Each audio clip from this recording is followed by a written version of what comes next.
ইসলাম তার তাকলো কি আর দাম, বন্দিশালায় তাকে যদি আল-আকসার ইমাম।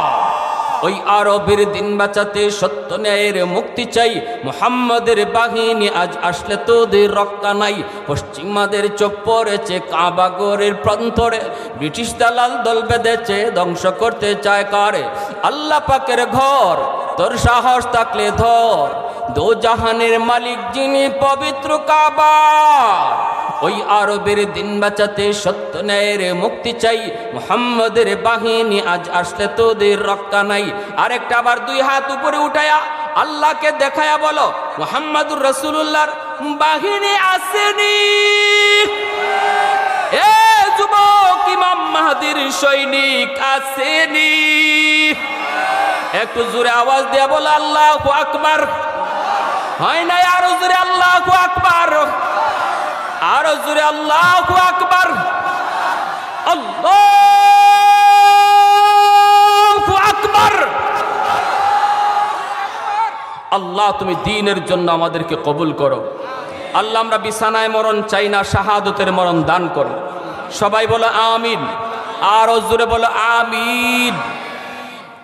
আমার ভাইরা, বন্ধুরা, যুবক, আল্লাহ পাক রব্বুল আলামিন বলেন, আলা ইন্না আউলিয়া আল্লাহ লা খাউফুন আলাইহিম ওয়ালা হুম ইয়াহজানুন।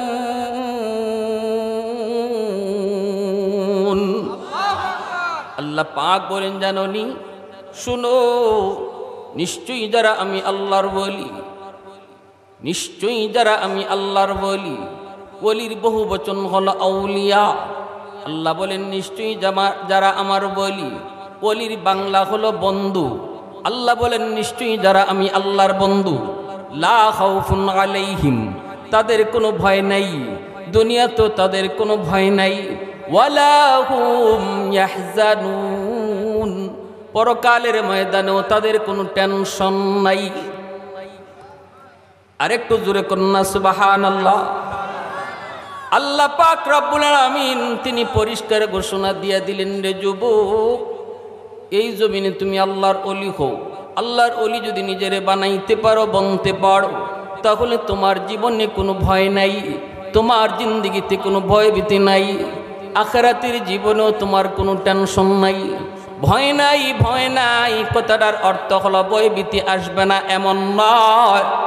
ভয়ভীতি তোমার জিন্দেগিতে আসবে, দুশ্মনের হামলাও তোমার উপরে আসবে, মুনাফিকদের মুনাফিকি নেফাক তোমার বিরুদ্ধে ষড়যন্ত্র করবে, অবশ্যই তোমার রোগ বালাইও আসবে, ছোট বড় বিপদও আসবে। কিন্তু আল্লাহ বলেন, ওই দুনিয়ার জমিনে যত আপদ বিপদ তোমার উপরে আসুক না কেন, কোনো টেনশন নাই, কোনো ভয় নাই। কারণ যদি তুমি আমার ওলি হতে পারো, তাহলে আমি আল্লাহ তোমার সাথে। কে আমাদের সাথে? একটু জোরে বলেন কে? পেরেশান ভয়ভীতি আসলে সমাধান করবেন কে? দুশ্মন যদি হামলা করে আমাকে সেভ করবেন কে? জোরে বলেন না কে? এজন্যই আল্লাহ পাক বলেন, ওমা রামাইতা ইদ রামাইতা ওয়ালাকিন্নাল্লাহ রামা। ও বন্ধু, বদরে তোমরা কেউ মারো নাই, বদরে তোমরা দাঁড়া ছিলা, মারছি তো আমি আল্লাহ, আঘাত করেছি আমি আল্লাহ, দুশ্মনকে আমি আল্লাহ নিজে আঘাত করেছি, আমি নিজেই যুদ্ধ করেছি। বদরে আল্লাহ বলতেছেন, আল্লাহ নিজে যুদ্ধ করেছেন। সুবহানাল্লাহ, জোরে বলেন, আর একটু জোরে বলেন সুবহানাল্লাহ। এ যুবক, একটু নিজেরে বুঝাও, নিজেরে বুঝাও। আজকে দুশ্মন অনেক শক্তি নিয়ে মাঠে নামছে, পারমাণবিক বোমা আমেরিকার হাতে, নেতাদের শক্তিশালী অস্ত্রকে আল্লাহ নিজেই অকেজো বানায়া দিবে। আফগানের জমিনে ওরা বোমা নিক্ষেপ করলো আকাশ থেকে, একটা বোমাও মাটিতে পড়ে না। জো বাইডেন জিজ্ঞেস করলো, ঘটনা কি, বোমা কেন মাটিতে পড়ে না? এ বল, বোমা এত বোমা দিলাম, কিন্তু বোমা কই পড়ে?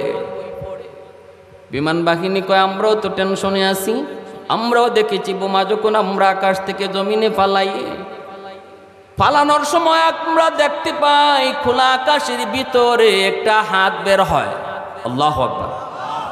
অদৃশ্য একটা হাত বের হয়, হাত এই হাত দিয়ে সে আমাদের বোমাগুলাকে লুফে ফেলে, এই বোমাগুলাকে মাটিতে পড়তে দেয় না, হাত দিয়ে বোমাগুলি লুফে লুফে লুফে সাগরে নিক্ষেপ করে, একটা বোমাও মাটিতে পড়তে দেয় না।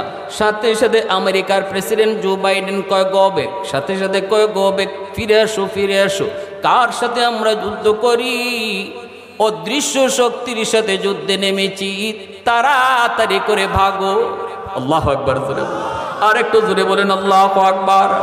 তাহলে সাথে রাখবো কাকে? বন্ধু বানাবো কাকে? সমস্যা এক জায়গায়, কিছু হতে না হতে আমরা আমেরিকাকে বন্ধু মনে করে পাশে ডাকা শুরু করি। কেউ রাশিয়াকে পাশে ডাকতে শুরু করে রে ভাই, কেউ কয়ে দেখো ভারত আমার পাশে আছে কিনা নাই, চীন আমার পাশে আছে কিনা নাই। আমরা অমুক তমুককে পাশে ডাকতে শুরু করি, বন্ধু মনে করি, কিন্তু আল্লাহ পাক কয় না রে বান্দা, ভুল করেছো। কাউকে তোমার পাশে ডাকতে হবে না, দেখো আমি আল্লাহ তোমার পাশে আছে কিনা, আমাকে পাশে রাখছো কিনা, শুধু একবারই চিন্তাটা করো। যদি আমাকে সাথে রাখো, কেউ সাথে না থাকুক, আমি আল্লাহ একাই যথেষ্ট। এই ইয়াকিন কার কার আছে? একটু হাত তুলে আল্লাহকে দেখান। আল্লাহ কবুল করো, জোরে বলেন আমিন। প্রশংসা করব কার? আর একটু জোরে বলি কার? আলহামদুলিমান কাদ্দারা খাইরান ওয়া খাবালা, আলহামদুলিমান কাদ্দারা খাইরান ওয়া খাবালা, ওয়াশকুরু লিমান সাওয়ারা হুসনান ওয়া জামালা, ফরদুন সামাদুন আন সিফাতিন খালকে বারিউন, রব্বুন আযালিয়ুন খালাকাল খালকা কামালা, লা জিদ্দা ওয়ালা নিদ্দা ওয়ালা হাদ্দা লিমাওলা, লা জিদ্দা ওয়ালা নিদ্দা ওয়ালা হাদ্দা লিমাওলা, আল আনা কামা কানা ওয়ালাম ইয়ালকা যাওয়ালা, আল আনা কামা কানা ওয়ালাম ইয়ালকা যাওয়ালা, লা মিসলা ওয়ালা সাওয়ারা মিসলাম ওয়া নাযীরা, মান ক্বালা সিওয়া যালিকা ক্বাদ ক্বালা মুহালা, মান ক্বালা সিওয়া যালিকা ক্বাদ ক্বালা মুহালা। মোহব্বতের সাথে আওয়াজ দিয়ে বলি আল্লাহু আকবার। আর একটু জোরে বলি আল্লাহু আকবার। আল্লাহ পাক রব্বুল আলামিন বলেন, জাননি কোন কাজ করলে পরে আমার ওলি হওয়া যায়? দুইটা কাজ করলে পরে আমি আল্লাহর ওলি হওয়া যায়। আমরা প্রথমেই ওলি হওয়ার পর পরে সুসংবাদ পেলাম, আল্লাহ পুরস্কার জানায় দিলেন। প্রথমে বললেন আমার ওলি হও, যেন আমি প্রশ্ন করলাম মালিক ওলি হলে কি হবে? ওলি যদি হই পুরস্কার কে একটু বলো। আল্লাহ কয় পুরস্কার হলো দুনিয়ার জমিনে তোমার কোনো ভয় নাই, আখিরাতের জীবনে তোমার কোনো টেনশন নাই। সুবহানাল্লাহ জোরে বলো। পুরস্কার পেয়ে গেলাম। এইবার আল্লাহ পাক রব্বুল আলামিনকে আমি আপনি খুশি হয়ে যেন জিজ্ঞেস করি মালিক এটাই তো আমি চাই, দুনিয়াতে আমি নির্ভয় চাই, আখিরাতে আমি নো টেনশন চাই। কি করলে পরে ওলি হয়? আল্লাহ কয় দুই কাম করলে পরে ওলি হয়। কয় কাম করলে পরে ওলি হয়? এবার একটু আওয়াজ দিয়ে বলেন কয় কাম? আমি আপনিও দেখবেন সাধারণভাবে আমরা পুরস্কারটা আগে শুনি, ঠিক না? কয় 30 লক্ষ পুরস্কার, 30 লক্ষ টাকা পুরস্কার, ঢাকা শহরে একটা ফ্ল্যাট দেওয়া হবে, 22 ইঞ্চি 24 ইঞ্চি রঙিন টিভি দেওয়া হবে, মোটরসাইকেল 150 সিসির মোটরসাইকেল দেওয়া হবে। প্রথম পুরস্কার 30 লক্ষ টাকা, দ্বিতীয় পুরস্কার এই, তৃতীয় পুরস্কার এই, এইভাবে পুরস্কার কইতে কইতে 10টা 20টা পুরস্কার শুনতে শুনতে ট্রাক ড্রাইভারে কয়ে গাড়ি থামা, বাসের ড্রাইভারে কয়ে গাড়ি থামা, রিক্সাওয়ালা কয়ে গাড়ি থামা, মোটরসাইকেলওয়ালায় কয়ে গাড়ি থামা, থামায় গিয়া কয়ে ভাই এত পুরস্কার। প্রথম পুরস্কার কি কইলেন? কয়ে 30 লক্ষ। কও কি তুমি, কও কি কে কি করলে পরে 30 লক্ষের মালিক হওয়া যায়? কয়ে 10 টাকা টিকিট। কয় টাকা? কয় টাকা? ওই 30 লক্ষ আর ঢাকা শহরে ফ্ল্যাট। এই পুরস্কার শোনার পরে তার এই 10 টাকা আর টাকা মনে হয় না, ঠিক না? কয় আমার নামে দাও একটা, আমার বাপের নামে দাও একটা, আমার দাদার নামে একটা, আমার দাদির নামে একটা, বউয়ের নামে একটা, ফুলার নামে একটা, নিজে 10টা। দশটা করে নিতেছে, দশটা করে নিতেছে। কারণ মানুষের অভ্যাস হলো আগে পুরস্কারটা জানে, এরপরে আগ্রহ তৈরি হয়। আল্লাহ নিজে বলেন, আল্লাহ বলেন বান্দারে আমি আল্লাহ বুঝি তোমাদের অভ্যাসটা কি, তোমাদের চরিত্রটা কি, তোমরা আগে পুরস্কারটা জানতে চাও, এজন্য আমি আল্লাহ ওলির পুরস্কার আগে জানাই দিলাম। ওলির পুরস্কার হলো দুনিয়াতেও কোনো ভয় নাই, আখিরাতেও কোনো টেনশন না। ও মালিক, কি করলে পরে ওলি হওয়া যায়, কি করলে পরে ওলি হওয়া যায়? আল্লাহ এবার বলেন বেশি না, 2টা কাম করলে পরে আমার ওলি হওয়া যায় রে। 1 নম্বর হলো আল্লাযীনা আমানু, 1 নম্বর হলো খাঁটি ইমানওয়ালা হওয়া লাগবে, নির্ভেজাল ইমানের মালিক হওয়া লাগবে। খাওয়ায় কে, দেয় কে, ফালে কে, সুখ দুঃখের মালিক কে, ধনী গরিব বানায় কে, সুখ দুঃখের মালিক কে, সন্তান দেয় কে, নাকি দয়াল বাবা, কিবলা বাবা, খাজা শাহ, জটা শাহ, ল্যাংটা শাহ, বদনা শাহ আছে নিরাশাই এমন করে। না থাকলেও আমরা কুমিল্লা এলাকায় যাই গেলে পরে দেখি শাহর অভাব নাই, বাবার খাজার অভাব নাই, সব ঘরে ঘরে বাবা, ঘরে ঘরে খাজা আসেনি না নাই? বাংলাদেশে এমনও কিছু জায়গা আছে বাবার দরবার গেলেই ধনী হওয়া যায়। নাউজুবিল্লাহ জোরে কোন, কই গেলেই ধনী হওয়া যায়, ওই বাবার দরবারে গেলেই ধনী হওয়া যায়। এই ইয়াকিন লইয়া যদি কেউ বাবার দরবারে যায়, ইমান নিয়ে আইলো না ইমান রেখে আসলো, ইমান সাথে আনলো না রেখে আসলো, পরিষ্কার ধারণা নিয়েন। আল্লাহ 1 নম্বর শর্ত লাগাইছেন, যদি খাঁটি মুমিন হতে চাও, যদি ওলি হতে চাও, খাঁটি মুমিন হওয়া লাগবে। আল্লাহ এই কথা বলেন নাই যদি ওলি হতে চাও 1 নম্বর শর্ত লাল শালু মাথায় দেওয়া লাগবে, আর সাদা লাল রঙের কাপড় পরতে হবে, জটা চুলে জটা দাড়িতে জটা লাগাইতে হবে, বাবার দরবার খাজার দরবারে যাইতে হবে, এমন শর্ত আল্লাহ লাগান নাই। আল্লাহ বলেছেন যদি ওলি হতে চাও, ওলি মানুষের কাছে গিয়া ওলির দরবারে যাওয়া লাগবে না, নিজে ওলি যদি ওলি হতে চাও সহজ, নিজে ওলি হও। 1 নম্বর ইমানটারে নির্ভেজাল বানাও। খাওয়ায় কে, ফালে কে, মারে কে, হায়াত দেয় কে? আরো জুড়ে বলেন, জয় পরাজয়ের মালিক কে? আরো জুড়ে। আজকে সৌদির বাদশা যদি মনে করে আমেরিকার সাথে যদি আমি সঙ্গ না দেই তাহলে আমার ক্ষমতা থাকবে না, তাহলে তার ইয়াকিন গেল ক্ষমতায় বসায় আমেরিকা। অথচ ইমানদারের ইমান হলো ক্ষমতায় বসায় নামায় কে? আর একটু জুড়ে বলেন। তাহলে ইমানের তালিকায় পড়ে না বাদ যায়? বাদ যায়। এজন্য আল্লাহ বলেছেন যদি তুমি ওলি হতে চাও 1 নম্বর হলো ইমানটারে নির্ভেজাল বানাও, ইমানটারে নির্ভেজাল বানাও, নির্ভেজাল বানাও। নির্ভেজাল ইমানদারের ক্ষমতা কদ্দুর জানবা?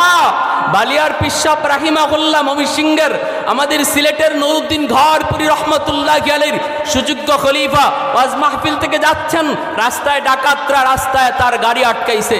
হুজুর বলতেছে বাবা তোমরা কি চাও? ডাকাতের দলরা কয় হুজুর টাকা চাই, টাকা। মাহফিল থেকে আসছেন না, পকেটে টাকা আছে, আমাদের দরকার, টাকাটা দিয়া দেন। হুজুর বলতেছে বাবারে আমারও তো টাকাটা দরকার, সকালবেলা বাজার করতে হবে, কিছু টাকা লাগবে, তোমাদেরকে দিয়ে দিলে বাজার করবো কি করে? ডাকাতরা কয় এত কিছু বুঝি না হুজুর, তাড়াতাড়ি টাকাটা দেন, দেরি করা যাবে না। হুজুর বলতেছে তোমাদের এত প্রয়োজন, এখনই লাগবে? বলে জি এখনই লাগবে। হুজুর বলতেছে আমার সকাল 10টায় হলেও চলবে, তোমাদের এখন দিলে যদি তোমাদের হাজতটা পুরা হয় তোমরা এখন নিয়ে যাও, তবে সকাল 10টার আগে আমারে দিয়ে দিও। কথাটা বুঝে আসছে? ডাকাতের দলেরা কয় ঠিক আছে ঠিক আছে 10টার সময় দিবনি, আপনি এখন দিয়া দেন। হুজুর বলতে চাও তোমাদের প্রয়োজনটা যখন খুব বেশি, রাতেই দরকার, তো নেও টাকাটা নিয়ে যাও, আর সকাল 10টার আগে কিন্তু দিয়া দিও, কারণ আমারও বাজার করতে হবে, জানো না তো, বুঝো না, আমারও তো একটা সংসার আছে, বিবি বাচ্চা আছে, টাকা পয়সা লাগে। ডাকাতরা কয় ঠিক আছে। হুজুরের টাকা নিয়ে গেল, আর ডাকাত সর্দার যে মুচকি আসে আর কয় হুজুরের মতো বলদ নিয়ে আসে দেখো। সকাল 10টায় আমরা ডাকাত তার বাড়ির টাকা নিয়ে যাই, আচ্ছা নিমনে, এই কথা কইয়া টাকাটা নিয়ে মুচকি হেসে চলে যায়। ড্রাইভার কয় হুজুর কি কইলেন আপনি? কারে কি কইলেন? সকাল 10টায় ওরা আপনার টাকা নেওয়ার বাড়িতে আসবে আর এই জন্য ডাকাতি করে। কি কইলেন? হুজুরে কয় বেটা দেখবি নে সকাল 10টার আগেই ওরা হাজির হয়ে যাবে। আল্লাহু আকবার, জোরে কন্যা। আর হুজুর গেছেন ফজরের নামাজ পড়ছেন, নামাজ পইরা হুজুর এইবার খাদেমরে বলতেছেন আমারে এক বদনা অজুর পানি এনে দাও। অজুর পানি আনছেন, অজুর পানি এনে অজু করছেন, অজু কইরা যায় নামাজে বসে আল্লাহর কাছে কান্দেন, আল্লাহ আমার ভাইয়েরা রাতে আমি কয়টা টাকা পাইছিলাম ওরা নিয়ে গেছে, এদের প্রয়োজনটা খুব বেশি ছিল, নাইলে রাতে এত কষ্ট করে বের হইতো না টাকা পয়সার জন্য, মানুষ ঘুমায় আর ওরা টাকা নেওয়ার জন্য রাস্তায় দাঁড়ায়, এদের খুব মনে হয় দরকার, বেশি দরকার, এজন্য নিয়ে গেছে। ও আল্লাহ আমারও তো দরকার সকাল 10টায়, তুমি আমারে সকাল 10টার আগে টাকাটা একটু বাউ করে দিও। এই কথা মোনাজাত করছেন যায় নামাজে বৈশা। ওলি কারে কয় বুঝেন? পাওয়ার কাকে বলে? আল্লাহ যে বলছেন আলা ইন্না আউলিয়া আল্লাহি লা খাউফুন আলাইহিম ওয়ালা হুম ইয়াহজানুন। শুনেন এইবার এই কথা কইয়া উনি বলছে বাবা আমার একটু বিছানায় করে দাও, ঘুমায় পড়ে, সারা রাত উজাগড়ি করলাম, সারা রাত মাহফিল করে বাসায় ফিরতে ফিরতে আমাদের তো রাত শেষ হয়ে যায়, আপনারা তো আমারে বিদায় দিবেন হয়তো বা 11:30 12টায়, এরপর আপনারা ঘুমায় যাবেন না, আমি সিলেট কয়টায় গিয়ে পৌঁছবো? হয় সকাল 10টা নাইলে 11টা বাজবে বাড়িতে যেতে যেতে। তো এই অবস্থায় হুজুর ফজরের নামাজ পড়ে ঘুমায় গেছেন। এই দিকে ডাকাত যারা টাকা পয়সা ভাগ করে নিল, প্রত্যেকের হুজুর অজু কইরা নামাজ পড়ে দোয়া করার পরেই প্রত্যেকের শরীরে জ্বালা পোড়া শুরু হয়ে গেল। মরিচ ডললে পরে যেমন জলে এইভাবে জ্বলা শুরু হয়েছে। কথা বুঝেন না আমার? হ্যাঁ, শরীরের ভিতরে লাল মরিচ শুকনা মরিচ আছে না, শুকনা মরিচ ডললে যদি কেউ শরীরে লাগায় যেমন জ্বলা পোড়া শুরু হয়, এইভাবে জ্বলা পোড়া শুরু হয়েছে। এখন তো অস্থির, মরে যাওয়ার অবস্থা। একজন আরেকজনকে ফোন করে, ফোন দেখো দোস্ত আমার শরীরে তো কেমন কেমন লাগে, মনে হয় বাঁচবো না। ও কইতেছে কয় কি করে? কয় জলে। কয় আমারও তো জলে। এটা আরেকটারে ফোন দিছে, ও কয় ভাই আমি গেলাম, আমি মরলাম, আমি শেষ, এমন জ্বলা। জ্বলা কারে কয়? শরীরে এমন জ্বলা শুরু হয়েছে। এখন একে অপরে দৌড়ে একজন আরেকজনের বাড়িতে যায়, কয় তাড়াতাড়ি চলো, হুজুরের টাকা হুজুরের মাল হুজুরে ফেরত দিয়াও 10টার আগে, নাইলে 10টা পার হয়ে গেলে মনে হয় বাসমুনা সব মরে যাই। এই যে জ্বলা যন্ত্রণা শুরু হয়েছে। চেয়ারম্যানরে লইয়া, এলাকার চেয়ারম্যানরে লইয়া হুজুরের টাকা নিয়া 10টার আগেই, তখন বাজে সকাল 8টায় যায় হুজুরের দরজা নক করতেছে, হুজুর হুজুর হুজুর। হুজুরে ঘুম ভাঙছে। হুজুর তখন আওয়াজ দিয়া কয় কি রে বাবা এত সকাল কেন আসলা বাবা? আমি না বললাম তোমরা 10টা আসলো চলবে, 10টার আগে কেন আসছো? 10টার আগে কেন আসছো? হুজুর আমাদেরকে বাঁচান। তখন হুজুরে দরজা খুলে দিছে, সবগুলি ডাকাত দিয়ে হুজুরের পা ধরছে, পা পরে জড়ায় ধরে কাঁদতেছে, হুজুর মাফ করে দেন। আল্লাহর ওলির সম্পর্ক কার সাথে? জোরে বলেন, জোরে বলেন। আল্লাহ বলেছেন আমার সাথে সম্পর্ক তৈরি করো, আমার ওলি হও, তোমার যত সমস্যা সব কিছু আমি আল্লাহর সমস্যা সমাধান করব। আমি তোমার জীবনের যত যা কিছু সব কিছু দেখবো আমি আল্লাহ। আমার আপনার জীবনের ছোট বড় সব সমস্যার সমাধান কে করবেন? জিম্মাদার কে? আল্লাহ হয়ে যাবেন। এইবার হুজুরে দোয়া করে দিছেন, হুজুর একটু দোয়া করেন। হুজুরে মালামাল দিয়ে দিছে, হুজুরে দোয়া করছেন, হুজুর জ্বলা তো কমে না। হুজুরে জ্বলা কমবে না, ঠিক আছে একটু পানি আনো, পানি ভরা দিছেন, দিয়া এই বালতির মধ্যে পানি দিয়া বলতেছেন এই বালতির পানি দিয়ে গোসল করো। পানি দিয়ে গোসল করছে পরে হুজুর এখন একটু শান্তি লাগতেছে। হুজুর কয় শান্তি পুরাটাই লাগবে, দাড়ি রাখবা আর তবলিগে বের হবা, একটা চিল্লা লাগাইয়া তারপরে আসবা, বলো জিন্দিগিতে আর চুরি ডাকাতি করবা না, নামাজ ছাড়বা না। এই বইলা তাদেরকে শর্ত দিয়া বিদায় দিছে। ওই সময়ের মানুষ উপস্থিত যারা ছিল, এখনও ওই ঘটনা যারা দেখছে, এখনও তারা জীবিত আছে, তাদের সরাসরি মুখ থেকে শোনা আমার এই কাহিনী। আমি বললাম আমার ভাইয়েরা বলুন, যদি আমরা নিজেকে আল্লাহর ওলি বানাইতে পারি তাহলে আমার আপনার জীবনের সব কিছুর সমাধান করার জিম্মাদার কে হবেন? জোরে বলেন। আল ওযু সিলাহুল মুমিন। এজন্যই আল্লাহর নবী বলেন ওযু হলো মুমিনের অস্ত্র, ওযু হলো মুমিনের অস্ত্র। মোল্লা জিউন রহমতুল্লাহি আলাইহি বাদশাহ আলমগীরকে পড়ান। বাদশাহ আলমগীরের বাবার নাম বাদশাহ শাহজাহান। বাদশাহ শাহজাহান রেশমি রুমাল, রেশমি কাপড় দিয়ে একটা কাপড় বানাইল, পোশাক বানাইল। অথচ পুরুষের জন্য রেশমি পোশাক পরা দুনিয়াতে হারাম। ঠিক কিনা জোরে বলেন? পুরুষের জন্য স্বর্ণ ব্যবহার করা হারাম। দুনিয়াতে যদি কোনো যুবক আল্লাহর বইয়ের স্বর্ণ না পড়ে, আল্লাহ পাক জান্নাতে তারা স্বর্ণ পরিধান করাইবে। দুনিয়াতে যে স্বর্ণ পড়ে জান্নাতে কোনো স্বর্ণ পাবে না। 2-3টা কবিরা গুনাহ আছে এমন রে যুবক, এই 3টা কবিরা গুনাহ সর্বদা লেখা হয়, ঘুমানো অবস্থায় লেখা হয়, খাওয়া অবস্থায় লেখা হয়, গোসল করা অবস্থায় এই 3টা কবিরা গুনাহ তোমার আমলনামায় লেখা হয়। একটা হলো দাড়ি কাটা, আর একটা হলো টাকনুর নিচে কাপড় পরা, আরেকটা হলো স্বর্ণ পরিধান করা। ভালো করে মনে রাখবেন, এই 3টা কবিরা গুনাহ দায়মি কবিরা গুনাহ। স্বর্ণ পরে যেই যুবক, ওই যুবক স্বর্ণের চেইন তার গলায় যতক্ষণ থাকবে ততক্ষণ তার কবিরা গুনাহ লিখা হইতেছে। ঘুমায় আছে যুবক, তবুও কবিরা গুনাহ লিখা হয়। খাইতেছে স্বর্ণের চেইন পইরা, স্বর্ণের আংটি লাগায়া, তখনও কবিরা গুনাহ লিখা হয়।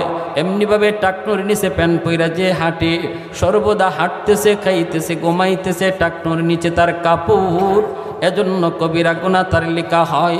দাড়ি কাটলো যে, ঘুমায় থাকলো সে, তখনও তার কবিরা গুনাহ লিখা হয়। দাড়ি কাটা মানুষ খাইতেছে, কবিরা গুনাহ লিখা হয়।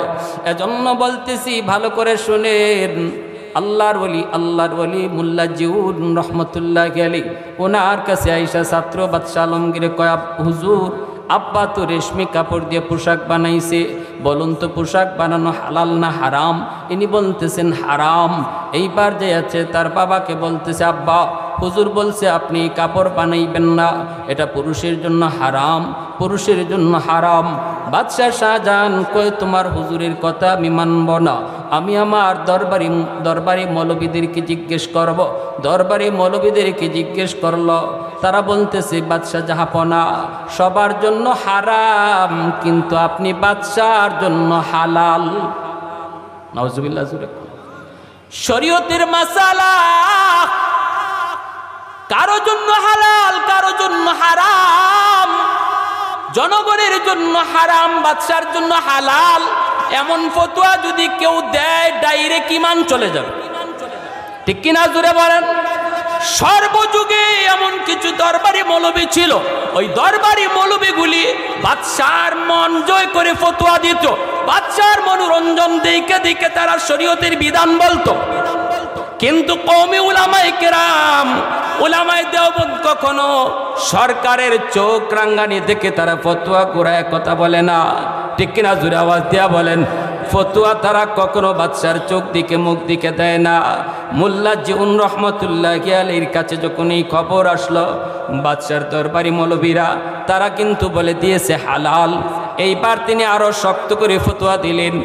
যেই বাদশাহ জোর করে মৌলবীদের কাছ থেকে হারামকে হালাল ফতোয়া নিল, এই বাদশাও কাফির, আর যেই মৌলবীরা ফতোয়া দিছে এরাও কাফির।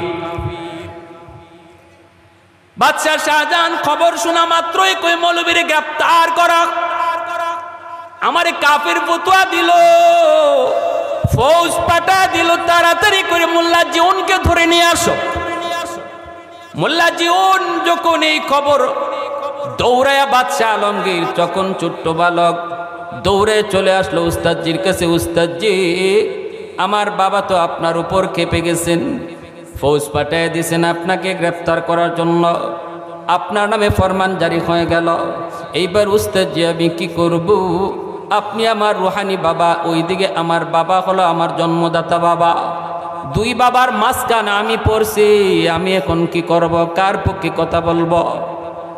এই কথা বলতে মোল্লা জিউন আল্লাহর ওলি ডাক দিয়ে বলতেছে, বাবা শুন, তোমার বাবা সৈন্য পাঠাইছে অস্ত্র দিয়া, আমার কাছেও অস্ত্র কিন্তু কম না, বরং আমার অস্ত্র তোমার বাবার অস্ত্রের চেয়ে বেশি পাওয়ারফুল।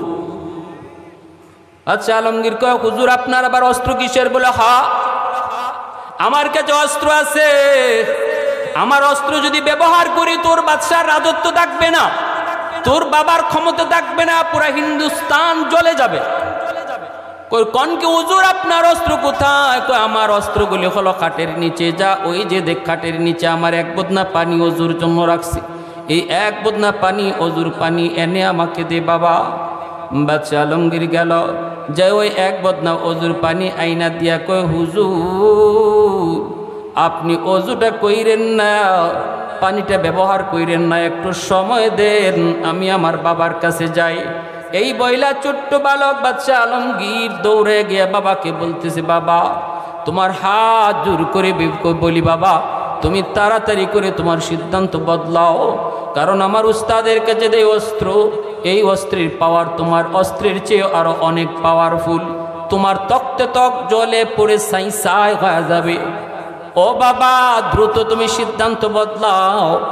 সাথে সাথে তার বাবা কয় এখন কি করা লাগবে বাবা? কও কি? বলে এত অস্ত্র তোমার উস্তাদ পাইল কোথায়? কয় বাবা অস্ত্র যে কেমন অস্ত্র জানো না, আমরা আগুন নিবাই পানি দিয়া, আর আমার উস্তাদ আগুন জ্বালায় পানি দিয়া।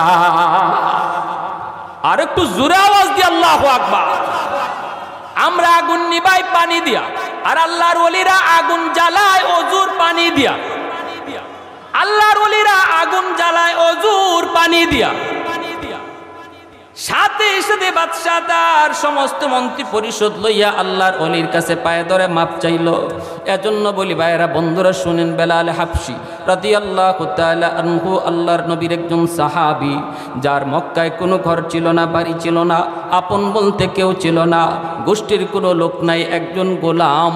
মক্কায় তার কোনো আপনজন নাই, রক্তের কোনো মানুষ নাই, কেউ তার পাশে দাঁড়াইবার নাই। উমাইয়ার গোলাম হলেন বেলাল। নাম শুনেছি আমরা অনেকেই। সেই বেলাল কেমনে আল্লাহ পাক তারা এত দামি বানাইলেন? কেমনে দামি বানাইলেন? আল্লাহ কয় বান্দা তুমি যদি আমার ওলি হও, কোনো গোষ্ঠীর লোক লাগবে না, রক্তের কোনো লোক লাগবে না, বন্ধু মানুষকে ডাকা লাগবে না, আমি আল্লাহ তোমার জিম্মাদার। বেলাল বকরি রাখালি করতেছেন, তিনি হেরা পর্বতের গুহার কাছে। আমার মায়ার নবী, রহমতের নবী, দয়ার নবী, তিনি হেরা গুহার মধ্যে ধ্যানে মগ্ন। ওই অবস্থায় বেলাল বকরি রাখালি করেন। নবীজি তিনি বেলালকে চিনেন না, বেলালও নবীকে চিনেন না। বেলাল বকরি রাখালি করেন। হঠাৎ করে মায়ার নবী বেলালকে ডাক দিলেন। বেলাল কইয়া ডাক দেন নাই, ডাক দিয়েছেন ও রাখাল, ও রাখাল কয়া বেলালকে ডাক দিলেন। বেলাল নবীজির ডাকটা শোনা মাত্রই তিনি গুহার দিকে তাকাইলেন। তাকে দেখেন গুহার ভিতর থেকে কে যেন তারে ডাকে। বেলাল গুহার ভিতরে ঢুইকা দেখেন একজন মানুষ তো নন, চেহারার মধ্যে যেন জাদু, এত মায়া এত জাদু, এত মায়া এত জাদু। বেলাল নবীজির চেহারার দিকে প্রথমে তাকাইলেন। জীবনে কোনো দিন আমার নবীকে দেখেন নাই, এই প্রথমে নবীকে দেখলেন। টক দু চোখ নয়নে নবীর দিকে তাকানো। নবী বলতেছেন নাম কি তোমার? কয় নাম হলো বেলাল। কি করো? কয় আমি একজন গোলাম। কার গোলাম? কয় উমাইয়ার গোলাম। বাড়ি কোথায়? কয় হাবশা। মক্কায় কে আছে? কেউ নাই, আপন বলতে কেউ নাই, আমি গোলাম। কি করো? কয় আমার মালিকের ছাগল রাখালি করি। এই কথা বলতে নবী বলতেছেন বেলাল রে, আমার বড় পানির তৃষ্ণা লাগছে, পেটে ক্ষুধাও লাগছে, তোমার কোন ছাগলের উলানের মধ্যে দুধ আছে নি? একটু দুধ দিবা নি রে, একটু দুধ খাইতে আমার মন চায়। বেলাল বলতেছে কে আপনি? চিনি না, জানি না, তবে আমার ছাগলের কোনো উলানের মধ্যে দুধ নাই, দুধের কোনো বংশ নাই, কোনো ছাগলের সাথে বাচ্চা নাই। বাচ্চা যদি থাকতো আমি দুধের ব্যবস্থা করতাম। আল্লাহর নবী, রহমতের নবী বেলালকে ডাক দিয়ে বলেন বেলাল রে, দুধের ব্যবস্থা তোমার করা লাগবে না, শুধু একটা ছাগল আমার সামনে হাজির করো। বেলাল একটা ছাগল নবীর সামনে হাজির করেন। এইবার রহমতের নবী বলেন বেলাল ছাগল হাজির করেছ তুমি, আর উলানে হাত দেওয়া আমি নবীর কাম। পুরা উলানটা দুধে ভরপুর করে দেওয়া আমার আল্লাহর কাম। রহমতের নবীর বরকতি হাত, রহমতের নবীর বরকতি হাত উলানের মধ্যে লাগালেন। লাগাইতে দেরি, পুরা উলানটা দুধে ভরপুর হতে দেরি হলো না। কারণ আমার আপনার নবীর হাত যেখানে লাগে সেখানেই বরকত দেখা দেয়, ঠিক কিনা জুড়ে বলেন? নবীজি হালিমা সাদিয়ার ঘরে যাবেন, দুধের শিশু। নবী ঘরে যাওয়ার আগে আল্লাহ বলতেছে, রে বরকত, আজ থেকে হালিমার ঘর আর হালিমার ঘর না রে, আজ থেকে হালিমার ঘর হলো আমার বন্ধুর ঘর। আমার বন্ধু ওই ঘরে যাওয়ার আগে আগে তোমরা দুনিয়ার বরকত আর হালিমার ঘরে পৌঁছে যাও। রহমতের নবীর হাত লাগাইয়ে দিলেন, উলানটা দুধে ভরপুর হয়ে গেল। এইবার নবীজি দুধ দহন করলেন। নবীজি দুধ দহন করে বলেন, বেলাল তুমি খাও। এইবার নবীজি উলান থেকে দুধ নামাইলেন।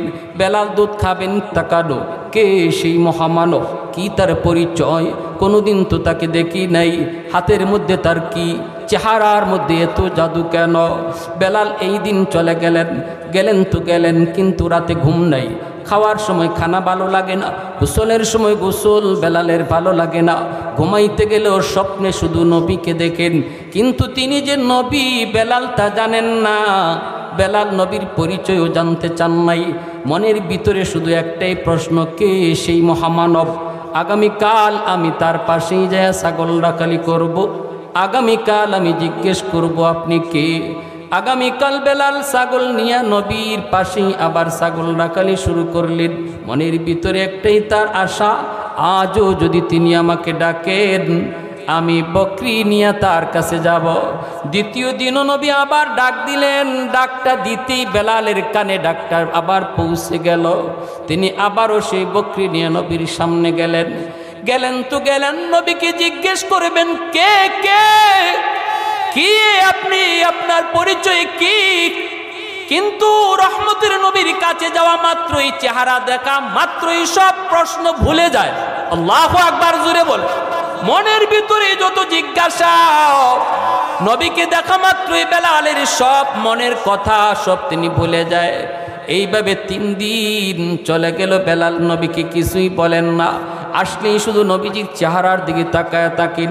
তৃতীয় দিন আইসা তিনি আর ভুলেন নাই। আল্লাহর নবীকে জিজ্ঞেস করে বসলেন, আপনি কে গো, কি আপনার পরিচয়? নবীজি পরিচয় দিয়া দিলেন। যখনই নবী বললেন, আমি আল্লাহর রসুল, আমি আল্লাহর পয়গম্বর, নাম হলো মুহাম্মদ, বাবার নাম আব্দুল্লাহ। সাথে সাথে বেলাল কয়, এতদিন শুধু নাম শুনেছি, মুহাম্মদের দেখি নাই। আজ আমি নিজের চোখে দেখলাম, আমাকে কেউ বুঝাইতে হবে না আপনি যে নবী, আমি নিজের চোখেই দেখেছি। এই মুহূর্তে কালেমা পড়ে মুসলমান বানায় দেয়। বিদ্যুতের মতো খবর রটে গেল। আবু জাহেলের কানে পৌঁছে গেল, উমাইয়ার কানে পৌঁছে গেল। শুরু হয়ে গেল নির্যাতন, শুরু হয়ে গেল নির্যাতন। এমন নির্যাতন, রাতেও নির্যাতন, দিনের বেলাও নির্যাতন। তবুও বেলালের মুখ দিয়ে শুধু আহাত আহাত বের হইরে। বেলাল বলতেছে, জীবন যেতে পারে, তবু আল্লাহ ছাড়তে পারি না, নবী ছাড়তে পারি না, ইমান ছাড়তে পারি না। জিব্বার মধ্যে পেরেক ঢুকায় দেওয়া হয়। নাউজুবিল্লাহ জোরে বলেন। জিব্বার মধ্যে পেরেক ঢুকায় দেওয়া হয় যেন আহাদ আহাদ বলতে না পারেন। আবু বকর সিদ্দিক পাশ দিয়া যান, শুনেন বেলালের কান্নার আওয়াজ আর আহাদ আহাদ শব্দ। আবু বকর সিদ্দিক পাশে যেয়ে বলতেছেন, ভাই বেলাল, ও বেলাল, 3 জায়গায় মিথ্যা কথা বলা জায়েজ, এর ভিতরে একটা হলো জান বাঁচানোর জন্য। রে বেলাল, এই মুহূর্তে তোমার জান বাঁচানোর জন্য তুমি এদের দেবতার কথা মুখে বলো, অন্তরে তো আল্লাহর নাম আছে।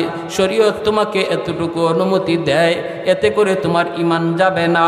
বেলাল তখন ডাক দিয়ে কয়ে, ভাই আবু বকর, আমি চাইলেও আমার জবান দিয়া আল্লাহ ছাড়া আর কিছু বের হয় না।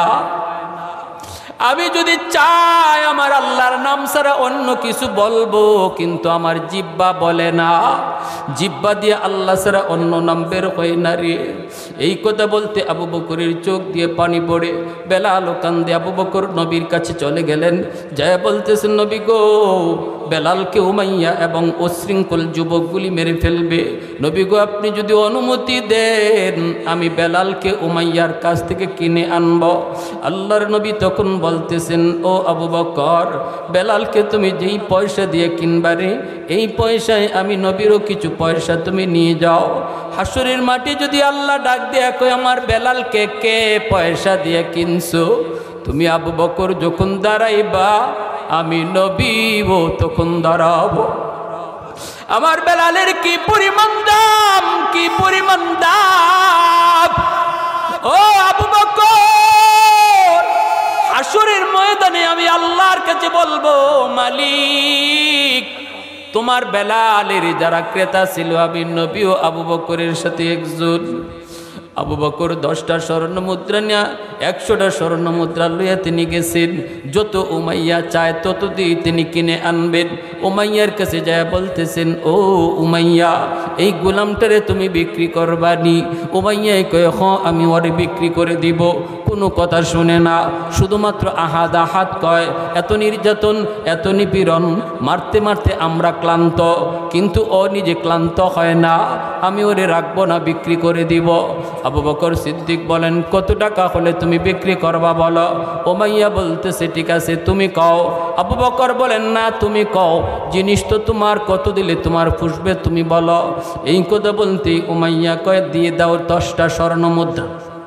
10টা স্বর্ণ মুদ্রার বিনিময়ে আমি বিক্রি করব। এই কথা বলতে আবু বকর সিদ্দিক বলতেছেন, নাও 10টা স্বর্ণ মুদ্রা দিয়ে দিলেন। উমাইয়া ডাক দেখো, আবু বকর মনে করেছিলাম তুমি বড় বুদ্ধিমান রে, কিন্তু এখন তো দেখতেছি তোমার বুদ্ধি বলতে কিছু নাই।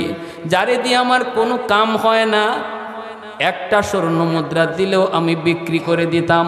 আমি চাইলাম 10টা স্বর্ণ মুদ্রা, তুমি দিয়াও দিলা 10 স্বর্ণ মুদ্রা। সিদ্দিক বলে, আরে উমাইয়া, রতনে রতন চিনে, মানিকে মানিক চিনে, রতনে রতন চিনে, মানিকে মানিক চিনে, তুমি বেলালকে চিনো না। যে বেলালকে ক্রেতা হিসেবে আমার রসুল পর্যন্ত টাকা দিয়া দিছে, যে বেলালের এত দাম, আল্লাহর কাছে এত দাম, তুমি যদি আমার কাছে 100 স্বর্ণ মুদ্রা চাইতা, আমি আবু বকর 100 স্বর্ণ মুদ্রা দিয়া কিনে নিতাম। কারণ তুমি বেলালকে চিনো না, চিনছেন আমার রাসূল, চিনছেন আমার রাসূল, আমার রাসূল। এরপরে বেলালকে নেওয়া মাত্র নবীজি বেলালকে রসুলের পার্সোনাল সেক্রেটারি বানায় দিলেন। নবীজির পার্সোনাল সেক্রেটারি হয়ে গেলেন বেলাল। চেহারা তার সুন্দর না, কালো কুৎসিত, বংশ বলতে কিছু নাই, কিন্তু দিলটা তার আলোকিত, নূরে ভরপুর, আল্লাহর কাছে দামি, ইমানের নূরের নূরান্বিত। এজন্য আল্লাহ তারে দামি বানায় দিছে। ঠিক কিনা জুড়ে বলেন, কত দামি বানাইছে! সরওয়ারে দু জাহানের পার্সোনাল সেক্রেটারি হয়ে গেলেন। যে কোনো সাহাবী নবীর সাথে দেখা করতে হলে বেলালের পারমিশন নেওয়া লাগতো।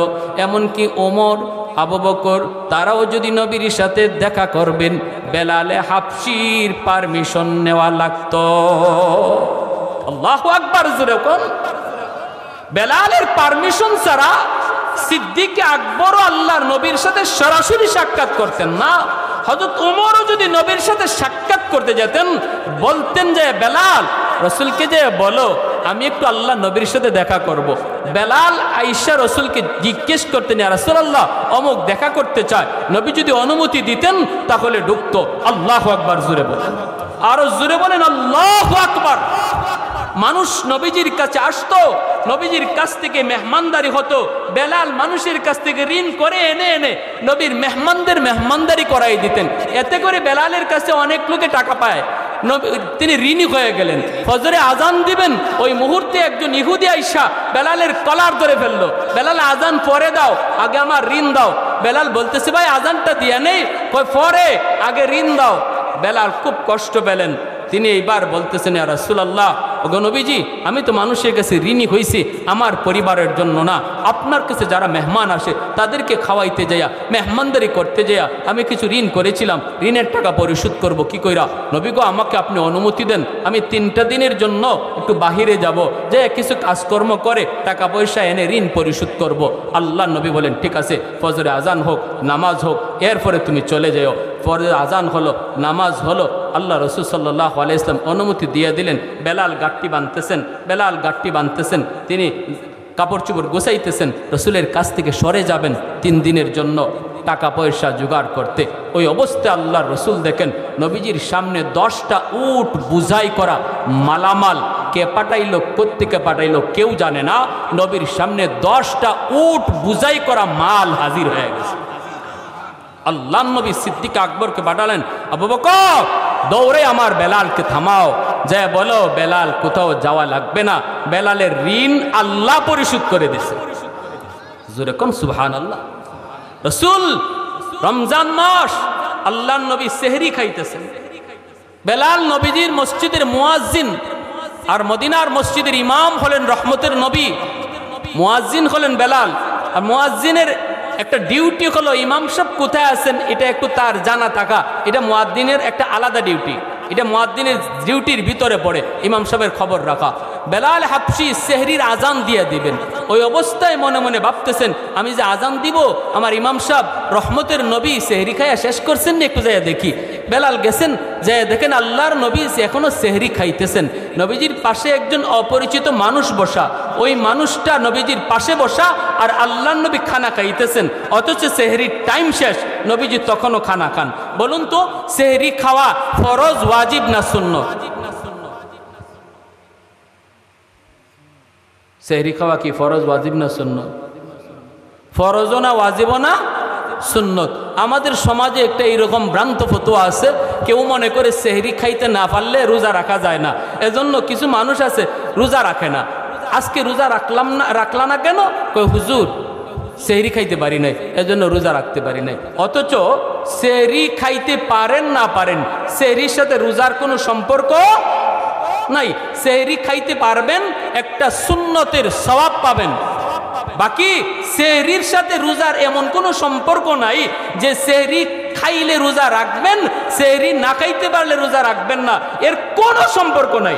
সেহরি না খাইতে পারলেও রোজা রাখা ফরজ, ঠিক কিনা জোরে কোন? আপনি ঘুমায় রয়েছেন তবুও রোজা রাখতে হবেন। মনে রাখবেন আমাদের সামনে পড়ছে বিদায় ফাঁকে এই মাসালাটা বললাম, সেহরির সাথে রোজার সম্পর্ক নেই। বেলাল হাবশি আল্লাহ নবীর কাছে আইসা আওয়াজ দিয়ে বলেন, ইয়া রাসূলুল্লাহ, ইয়া রাসূলুল্লাহ, ওগো নবীজি সেহরির টাইম শেষ।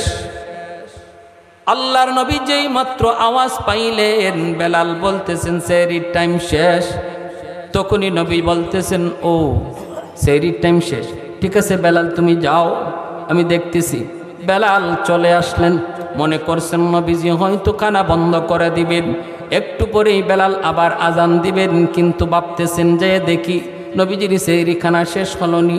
দ্বিতীয়বার যখন বেলাল আসলেন, এসে দেখেন আল্লাহর নবী খানা বন্ধ করেন নাই, এখনও নবীজি খানা খাইতেছেন। দেখা মাত্রই বেলাল অবাক হয়ে গেলেন, আজান তো দিবেন মুয়াজ্জিন সাহেব, কিন্তু আজান দেওয়ার আগে ইমাম সাহেব তো এখনো খানা খান, কেমন করে? বেলাল আবার ডাক দিলেন, ইয়া রাসূলুল্লাহ, ইয়া হাবিবাল্লাহ, ওগো রহমতের নবী, ওগো সরওয়ারে দু জাহান, সেহরির টাইম শেষ, আর খানা খাবেন না। আল্লাহ নবী আবারও তাকালেন, তাকা বলতেছেন ঠিক আছে বেলাল তুমি যাও, দেখতেছি। এই বলে বেলালকে আবারও পাঠিয়ে দিলেন। বেলাল আবারও চলে আসলেন, কিছুক্ষণ পরে আজান দিবেন, কিন্তু মনে মনে ভাবেন যে দেখি আমার নবী এখনো খানা বন্ধ করলেননি গো, এখনো খানা বন্ধ করলেননি। দুইবার গেলাম, নবী যে আমাকে খাইতে ডাকেন না, আবার নবী আমাকে বলেন একটু যাও, আমি দেখতেছি ঘটনাটা কি। এখন যা আজান দিব যে দেখি আমার রসুল খানা খায়া শেষ করছেননি। বেলাল আবারও আসলেন নবীজির দরজার সামনে, আইসা তৃতীয়বার যখন নবীকে দেখলেন, দেখেন রহমতের নবী এখনো খানা খাইতেছে। এইবার বেলাল আওয়াজটা একটু উঁচা করে কই ইয়া রাসূলুল্লাহ, খোদার কসম, খোদার কসম, সেহরির টাইম শেষ, আর খানা খায়েন না গো নবী। আল্লাহ নবী যেই মাত্র শুনলেন বেলাল বলতেছে খোদার কসম সেহরি টাইম শেষ, সাথে সাথে আল্লাহর নবী আওয়াজ দিয়ে বলতেছেন আমার বেলাল কসম খেয়ে ফেলছে, আর কিছু চলে না, তাড়াতাড়ি বন্ধ করো। নবীজির মুখে যা ছিল নবী মুখ থেকে ফালাই দিলেন, সাথে সাথে হাতটা ধুয়ে ফেললেন। মেহমান তো নবীর পাশেই বসা, আল্লাহর নবী খানাটা গুটে তিনি নবী মুখের সব কিছু মুখ থেকে ফালায়া নবীজি সুজা মসজিদে নববীতে চলে গেলেন। আল্লাহর নবীজি ইমামতি করলেন। এরপরে নবীজি মিম্বরে বসে পড়লেন। বৈশেই নবীজি সাহাবীদেরকে ডাক দিয়ে বলেন, সাহাবীরা রে, কে কোথায় একটু সামনে আগায়া বস, আমি নবীর একটু সামনে আগায়া বস। নবীজি ডাক দিয়ে কয়, কই আমার বেলাল, কই আমার বেলাল। বেলাল বলে ইয়া রাসূলুল্লাহ, এই যে আমি আপনার সামনে, লাব্বাইক লাব্বাইক ইয়া রাসূলুল্লাহ। আল্লাহর নবীর সামনে বেলাল বসা। নবীজি এইবার বলতেছেন, সাহাবীরা শোনো, একটু মন দিয়ে শোনো, আমার বেলালের কি পরিমাণ দাম আল্লাহর কাছে একটু শোনো, আমার বেলালের কি পরিমাণ মর্যাদা একটু শোনো। যেই বেলালের মক্কা মদিনায় আপন বলতে কেউ নাই, যেই বেলালের চেহারার সুরত ভালো না, গায়ের রং বলতে ভালো না, যেই বেলালের বংশ পরিচয় হলো সেগুলা, যেই বেলালের পক্ষে কেউ নাই, কেউ নাই, ঈমান আর আমলের নূরের কারণে আল্লাহর কাছে কি পরিমাণ দাম, কি পরিমাণ দাম। সাহাবীরা কান খাড়া করে শুনতেছেন। নবীজি বলেন, আজকে সেহরির টাইমে আমি খানা খাইতেছি, বেলাল আমার কাছে যা ডাক দেয়া বলল, নবী গো সেহরির টাইম শেষ। আমি বললাম, বেলাল তুমি যাও, আমি দেখতেছি। দ্বিতীয়বার বেলাল গিয়া দেখে আমি তখনও খাইতেছি। বেলাল তখনও ডাক দিয়ে কয়ে, নবী গো সেহরির টাইম শেষ, আমি তখনও বলছি আমি দেখতেছি, তুমি যাও। বেলাল চলে আসলো। তৃতীয়বার যায় দেখে আমি তখনও খানা খাইতেছি। তখন বেলাল কসম খায় কয়ে, নবী গো খোদার কসম সেহরির টাইম শেষ। আল্লাহর নবী তখন বলতেছেন, সাহাবীরা রে শোনো, ও বেলাল তুমি একটু কও তো দেখি, আমার পাশে যে একজনকে তুমি দেখেছো মেহমান, তারে চেনোনি? বেলাল কয়, না গো নবী, আমি তারে কোনোদিন আপনার কাছে দেখি নাই, কোনো দিন আমি মদিনায় তারে দেখি নাই, অপরিচিত। আল্লাহর নবী বলে, জানোনি বেলাল ইনি কে? ইনি মানুষ নন, ইনি হলেন আল্লাহর নূরের ফেরেশতা, যার নাম জিব্রাইল। প্রথমবার যখন তুমি যা বলেছো সেহরি টাইম শেষ, তখন জিব্রাইল আমাকে কয়, না গো নবী, আল্লাহ জানাইতেছেন সেহরি টাইম আরো আছে, আপনি খানা খান। দ্বিতীয়বার যখন তুমি বলেছো সেহরি টাইম শেষ, তখনও জিব্রাইল কয় টাইম আছে, খানা খান। তৃতীয়বার যখন তুমি বলেছো সেহরির টাইম শেষ, তখনও জিব্রাইল কয়, না গো নবী আরো কিছু টাইম আছে।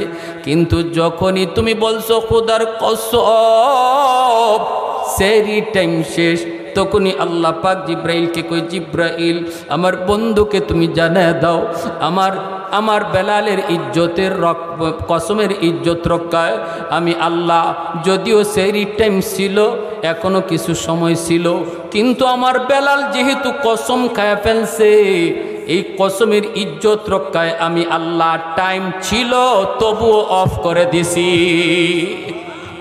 আওয়াজ দিয়া কন্যা সুবহানাল্লাহ, আর একটু জোরে সুবহানাল্লাহ। सिद्दीक तेरा नाम से इस्लाम रहेगा, सिद्दीक तेरा नाम से इस्लाम रहेगा, दुनिया की सदाकत में तेरा नाम रहेगा, दुनिया की सदाकत में तेरा नाम रहेगा, फारूक तेरा नाम से इस्लाम रहेगा, दुनिया की अदालत में तेरा नाम रहेगा, दुनिया की अदालत में तेरा नाम रहेगा, उस्मान तेरा नाम से इस्लाम रहेगा, दुनिया की सखावत में तेरा नाम रहेगा, हैदार तेरा नाम से इस्लाम रहेगा, दुनिया की शजात में तेरा नाम रहेगा। একটু আওয়াজ দিয়া বলেন আল্লাহু আকবার। মুসলমানের আওয়াজে আল্লাহু আকবার।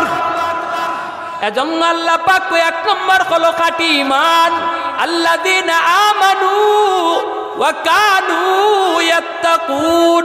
দুই নম্বর হলো মুত্তাকি হও, আল্লাহর ভয় অন্তরে রাখো, আল্লাহর ভয় অন্তরে রাখো, আল্লাহকে ভয় করা শিখো। আল্লাহ পাক রব্বুল আলামিন কয় আল্লাহকে ভয় করার পদ্ধতি শিখানো হয় মাদ্রাসায়, মুত্তাকি বানানো হয় মাদ্রাসায়, তাকওয়ার পথ দেখানো হয় মাদ্রাসায়। এজন্য আল্লাহ কয় ইয়া আইয়ুহাল্লাযীনা আমানুত্তাকুল্লাহ ওয়া কুনু মাস-সাদিকিন।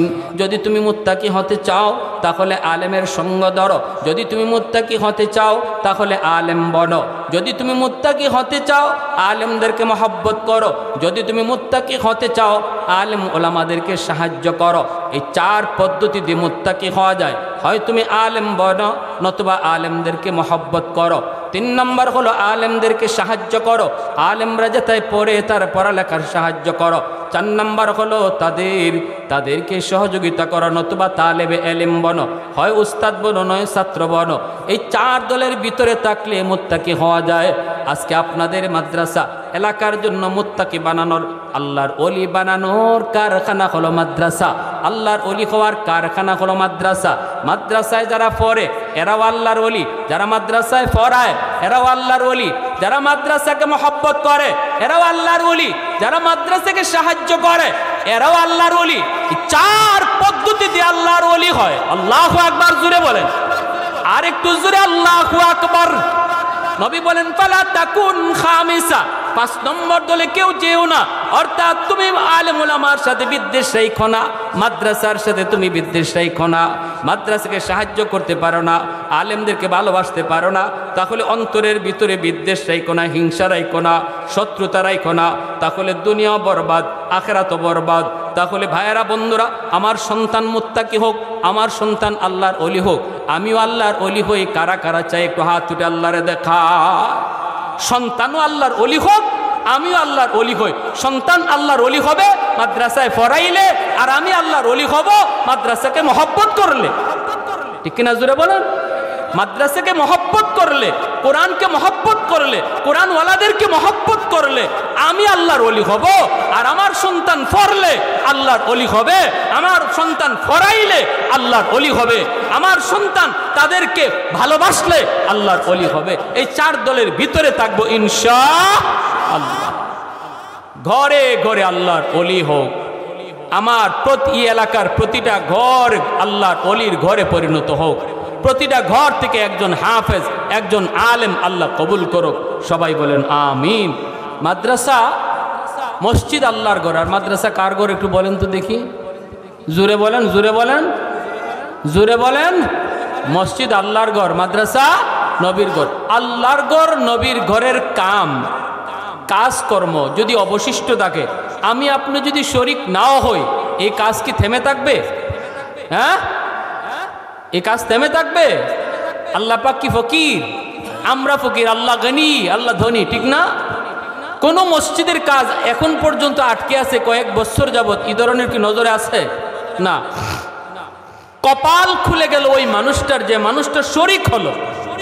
আল্লাহ উঠায় নেবে, কিন্তু আমার কপাল ভালো যে আমি শরিক হতে পারলাম, ঠিক কিনা? আমি শরিক হতে পারলাম, এটা হলো আমার খুশনসিব, আমার খুশনসিব, এটা আমার জন্য খুশনসিব। হাসরের মাঠে একজন আলেমের বিচার আল্লাহ পর্দার আড়ালে নিয়ে করবে। হাসরবাসী উলামাই কেরামের বিচার দেখবে না, আল্লাহ পর্দার আড়ালে নেবে, নিয়ে বলবে ইয়া মাশারুল উলামা তামাইয়াজু বাইনাহুম, ও উলামাই কেরাম হাসরবাসী মানুষ থেকে আলোক হও। এরপরে পর্দার ভিতরে নিয়ে আল্লাহ বলবে কেন তুমি গুনাহটা করছো, কেন তুমি অন্যায়টা করছো, কেন তুমি অপরাধটা করছো বলো। তখন সে বলবে আল্লাহ, আয় আল্লাহ, শয়তানের দুকায় পড়ে করে ফেলছি, আল্লাহ তোমার কোরআনের ইজ্জতের খাতিরে মাফ করে দাও। হাদিস শরীফ আল্লাহ রসুল বলেন, হাদিসে কুদসি, যদিও হাদিস কানা রসুল বলছেন, কিন্তু মূলত হাদিসটা হাদিসে কুদসি, আল্লাহর ভাষা।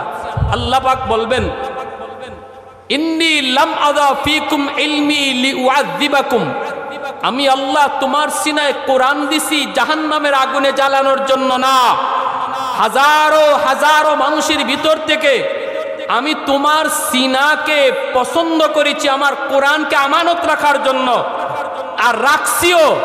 এখন এই সিনা জাহান্নামের জ্বালানোর জন্য আমি আমার কোরআন তোমার সিনায় আমানত রাখি নাই। ঠিক আছে, যাও, আমার কোরআনের ইজ্জতের খাতিরে আমি আল্লাহ তোমার এই অপরাধটা মাফ করে দিলাম। ইযহাবু ফাকাদ গাফারতু লাকুম ওয়ালা উবালি, আল্লাহ বলবেন আমি কারো পরোয়া করলাম না। হাসরবাসী মানুষ আলেম উলামার বিচার দেখবে না। এজন্য ভাইরা, পর্দার আড়ালে নিয়ে আল্লাহ আলেমের দোষ জিজ্ঞেস করবে, আলমের দোষকে আল্লাহ জিজ্ঞাসা আল্লাহ নিজে আবার মাফও করে দিবে। হাসরবাসী আলেম উলামার দোষ কি এটা দেখবেও না, শুনবেও না। আল্লাহ যদি দোষ গোপন রাখতে পারে আলেমদের, আমি মানুষ হইয়া আমি কি মাদ্রাসার ছাত্র উস্তাদের দোষ গোপন রাখতে পারি না? নাকি এটা প্রচার করব? ছাত্র, মাদ্রাসার ছাত্র ছোট হোক বড় হোক, মনে রাখবেন এরা মানুষ, দোষ হবেই, ফেরেশতা না। তবে সাদা কাপড় তো, এজন্য একটু দাগ লাগলেই বেশি করে ভাসে, ঠিক না? আমার কাপড়ে দাগ লেগে কালো হয়ে গেছে, দেখা যায় না দাগ, এখন লাগলে আর দেখা যায় না। আর মাদ্রাসার ছাত্রর কাপড় সাদা, এজন্য একটু দুষ্টামি করলেই নজরে পড়ে। মনে রাখবেন, একজন ছাত্র যদি দুষ্টামি করে আপনার নজরে পড়ে, এই দোষটা আপনি দোকানে পাটে রাস্তাঘাটে মানুষের সামনে বলবেন না, কারণ আমার আল্লাহ তার দোষ যদি গোপন রাখে হাসরের মাঠে, আপনি রাখতে পারলেন না, জবাব দিবেন কি আল্লাহর সামনে? আল্লাহ যদি কয় আমি আমার নায়েবে নবীর, আমি আমার ওয়ারাসাতুল আম্বিয়ার দোষটা গোপন রাখছিলাম, তুমি কেন দোষ গোপন রাখতে পারলা না? কোনো জবাব চলবে না। এজন্য আমার কাছে যদি দূষণীয় মনে হয়, আমি মাদ্রাসায় এসে বড় হুজুরের সাথে কথা বলে এটা অফিসে বলবো, যেন কেউ না জানে, আবার জিনিসটা সংশোধনও হয়ে যায়। রাস্তাঘাটে দোকানে পাটে যদি দোষ বলি, তাহলে আমার মুখের এই দোষ শোনার পরে আরেকজন বাবা যে নিয়ত করছিল সন্তানকে মাদ্রাসায় পড়াবে, আপনার দোষ এটা বর্ণনা শোনার পর সে তার সিদ্ধান্ত পরিবর্তন করে ফেলতে পারে। সে বলবে এমনই যদি দোষ করে মাদ্রাসার ছেলেরা, মাদ্রাসার উস্তাদরা, তাহলে আমার ছেলেরা আর মাদ্রাসায় পড়াবো না, স্কুলে ভর্তি করব। এর জন্য পুরাটা দায়ী হলেন আপনি। এই সিদ্ধান্ত ওই লোকে যে বদলাইলো, পাল্টাইলো হাসরের মাঠে, এর জন্য আপনাকে জবাব দিতে হবে, ঠিক কিনা জোরে বলেন? এজন্য মহব্বতের আলামত হলো, আমি প্রতিষ্ঠানকে মহব্বত করি, এটার আলামত হলো প্রতিষ্ঠানের কোনো ক্ষতি হোক এমনটা আমার দ্বারা হবে না। আর আমার দ্বারা যদি কোনো ক্ষতি হয় প্রতিষ্ঠানের, আমি মুখে যতই বলবো যে আমি মাদ্রাসাকে ভালোবাসি, এটা মহব্বতের আলামত না, এটা মহব্বতের আলামত না। প্যারে হাজিরিন, এজন্য আল্লাহ রসুল বলছে, অলি হতে চাও 4 পথ, হয় মাদ্রাসায় পড়াও, অথবা মাদ্রাসায় পড়ো, নতুবা মাদ্রাসাকে ভালোবাসো, নতুবা মাদ্রাসাকে সাহায্য সহযোগিতা করো। ফালা তাকুন খামিসা, 5 নম্বর দলে কেউ যেও না। হিংসা নিয়ে, বিদ্বেষ নিয়ে, মাদ্রাসার সাথে দুশ্মনী নিয়ে কেউ চইল না, তাহলে দুনিয়াও ও বরবাদ, আখিরাতও বরবাদ। আল্লাহ আমাদের সবাইকে কথাগুলা বুঝার এবং এই জমিনে আল্লাহর ওলি হওয়ার, আল্লাহর ওলির তালিকায় নাম লেখাইবার, আল্লাহকে সর্বদা জিম্মাদার ভাববার তৌফিক আল্লাহ পাক দান করুন। ঘরে ঘরে হাফেজ আলেম আল্লাহ কবুল করেন। ও আখির দাওয়ানা আনিল হামদুলিল্লাহি রাব্বিল আলামিন। আল্লাহুম্মা সাল্লি আলা মুহাম্মদ ওয়া আলা আলি সিলেট। বহু দূরে, আমি আপনাদের কাছ থেকে আগেই বলছি, আমি বহু দূর থেকে এসেছি, মুসাফির মানুষ না। আমি এটা তো কোনো গ্যারান্টি নেই উনি যে 12:30টার ভিতরে আসতে পারবে, কোনো গ্যারান্টি নেই। আমারে কষ্ট দিয়ে না, মুসাফিরের কষ্ট দিলে, মুসাফিরের কষ্ট পেলে আল্লাহ কষ্ট পায়। আস্তাগফিরুল্লাহ, ইন্নাল্লাহা গফুরুর রহিম। আমি শুনছি 11:30টার ভিতরে আসবে, এজন্য আমি আমার বয়ানটাকে ওই রকমই সাজায় গুজায় আনছি। আস্তাগফিরুল্লাহ, ইন্নাল্লাহা গফুরুর রহিম। আস্তাগফিরুল্লাহ, ইন্নাল্লাহা গফুরুর রহিম। সবাই সবার জন্য দোয়া করি, এলাকার মুর্দেগানের জন্য দোয়া করি, বিশেষ করে ফিলিস্তিনের মুসলমানদের জন্য দোয়া করি। পৃথিবী তৃতীয় বিশ্বযুদ্ধের দিকে আগাইতেছে, বিশ্ব মুসলমানকে যেন আল্লাহ এক করে নেক করে, সবাইকে যেন আল্লাহ পাক আল্লাহর ওলি বানায়, আল্লাহকে যেন জিম্মাদার সবাই মেনে নেয়।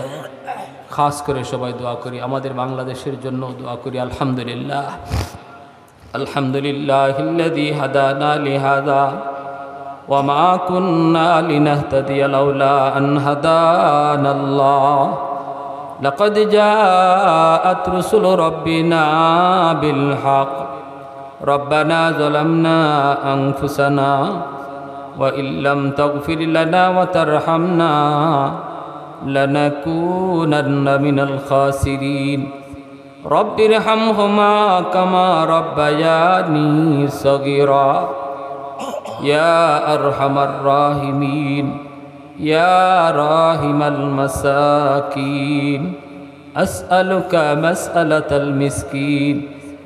আয় আল্লাহ, তোমার নাম রহমান, তোমার নাম রহিম। আল্লাহ তুমি আরহামুর রাহিমিন। আয় মাওলাই করিম, আয় আল্লাহ তামাম দুনিয়ার সমস্ত মুসলমানদের উপর রহম করো, বিশেষ করে ফিলিস্তিনের গাজার মুসলমানদের উপরে আল্লাহ তুমি রহম করো।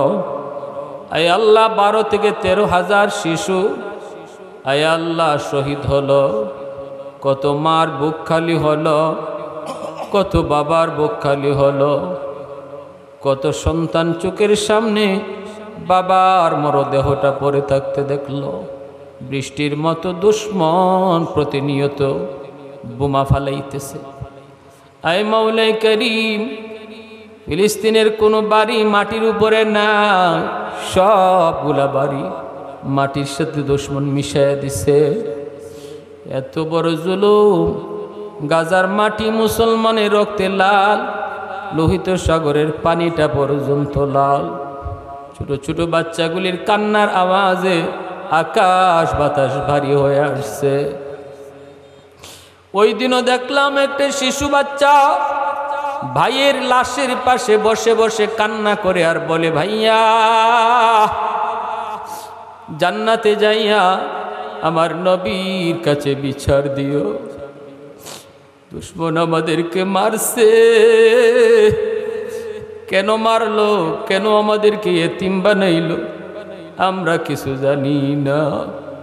কত বাবা সন্তানের লাশ কাঁধে নিয়ে দৌড়ায়, কত মা সন্তানের লাশ কাঁধে নিয়ে দৌড়াইতেছে। 15 দিন পরে একটা রুটি পাইছে একজন বৃদ্ধা মহিলা, চোখের পানি দিয়া ভিজায়া ভিজায়া রুটিটা খায়। তবু আল্লাহ তোমার শুকরিয়া আদায় করে আলহামদুলিল্লাহ কর। আল্লাহ তুমি এত বড় মজবুত ঈমান দান করছো, জীবন দিতেছে তবু তারা ঈমান দেয় না। আয় মাওলাই করিম, এত বড় জুলুম, এত বড় অন্যায় চলছে, অপরাধ শুধু তাদের একটাই গল্লা, তারা তুমি আল্লাহকে আল্লাহ কয়া ডাকে, তোমার হাবিবকে নবী কয়া ডাকে। আল্লাহ তুমি না বলেছো ইমানদারের জিম্মাদার তুমি, তুমি আমাদের উপর নারাজ হয়ে আসো। আমরা খাটি দিলে তওবা করলাম, আর জিন্দিগিতে নাফরমানি করবো না, আর জিন্দিগিতে গুনাহ করবো না। আল্লাহ আর জিন্দিগিতে তোমাকে নারাজ করবো না। আয় আল্লাহ হারাম কাজে যাবো না। দয়া করে প্রত্যেকের তওবাকে কবুল আর মঞ্জুর ফরমাও। মাওলাই করিম, আয় আল্লাহ এই কোরআনের বাগানের সাথে সম্পর্ক রাইখা আমাদের প্রত্যেকের নাম তুমি ওলির খাতায় উঠে দাও। আল্লাহ ঘরে ঘরে হাফেজ আলেম কবুল করে নাও। এই মজলিসে জানি না কার জানি আমার মতো দুঃখিনী মা দুনিয়ায় নাই। আয় আল্লাহ দয়া করে প্রত্যেকের আম্মা আব্বার কবরকে জান্নাতের বাগান বানা দাও। আয় আল্লাহ ডাইনে বামে সামনে পিছনে যত মুর্দেগান কবরের সাহিত এই মাহফিলের উসিলায় প্রত্যেকের কবরকে জান্নাতের বাগান বানাও। মাওলা মাওলা কত ভাই আদরের ভাইকে কবরে নিজের হাতে রাখলো, কত বাবা নিজের সন্তানকে কবরে নিজের হাতে রাখলো, কত বন্ধু বন্ধুরে রাখলো। আয় আল্লাহ, দুনিয়া আসার সময় সিরিয়াল আছে, যাবার কোনো সিরিয়াল নেই। বাবার আগে ছেলে চলে যায়, দাদার আগে নাতি কবরে চলে যায়। আল্লাহ, আমাদের কার হায়াত কতদিন দুনিয়া আছে কেউ জানে না। আল্লাহ, কত যুবক যৌবনে কবরে চলে গেল, লেখাপড়ার সাথী খেলাধুলার সাথী কবরে শুয়ে রইল। রাতের বেলা ঘুমাইছে সুস্থ, সকাল বেলায় মরা মানুষ লাশ হয়ে ফিরল। আল্লাহ, দয়া করে আমাদের প্রত্যেকে আজকের মাহফিলে তুমি ওলির খাতায় নাম লেখাও। আল্লাহ, আমাদের প্রত্যেকের তওবাকে কবুল করে নাও। জীবনে যত গুনাহ করেছি আল্লাহ আর গুনাহ করব না। আয় আল্লাহ, এলাকার সকল মুর্দেগানকে মাফ করো, এই মাদ্রাসাখানাকে কবুল করো, ছাত্র উস্তাদ এলাকাবাসী কমিটি উপদেষ্টা সবাইকে কবুল করো। আয় আল্লাহ, কমিটির ভাইদেরকে আল্লাহ মরণ পর্যন্ত ইখলাসের সাথে খেদমত করার তৌফিক দান করো। যত হাজত আছে গাইবি খাজানা থেকে পুরা করো। আল্লাহ, মাদ্রাসার একটা বিল্ডিংয়ের কাজ করতে যায় অনেক টাকা ঋণ হয়ে গেছে। আল্লাহ, তোমার খাজানায় কোনো কিছুর অভাব নাই। আল্লাহ, তোমার খাজানা থেকে তুমি অভাব পূরণ করো।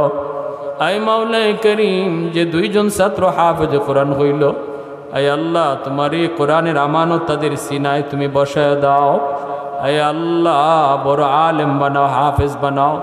আগামী বছর এই মাদ্রাসা থেকে আরো বেশি বেশি কোরআনের হাফেজ তুমি বের করে দাও। প্রতিটা মাকে হাফেজে কোরআনের মা বানাও। এই এলাকার প্রতিটা বাবাকে হাফেজে কোরআনের বাবা বানাও। ধন্য ওই মা, ধন্য ওই বাবা, যেই বাপ মার সন্তান হাফেজে কোরআন আলেমে দিন। আয় আল্লাহ, অসুস্থ যারা সুস্থ করো, পেরেশানিতে যারা পেরেশানি দূর করো, প্রবাসে যারা নিরাপদে রাখো। আমাদের দেশটার উপরে শান্তি নাজিল করো। মা বোনদেরকে মাফ করো। আয় আল্লাহ, মা বোনদেরকে মাফ করো। প্রতিটা যুবককে যৌবনে ওলি বানাও। সাল্লাল্লাহু তাআলা আলা খাইরি খালকিহি মুহাম্মদ ওয়া আলা আলিহি ওয়া আসহাবিহি আজমাইন। আমিন আমিন বিরহমাতিকা ইয়া আরহামার রাহিমিন।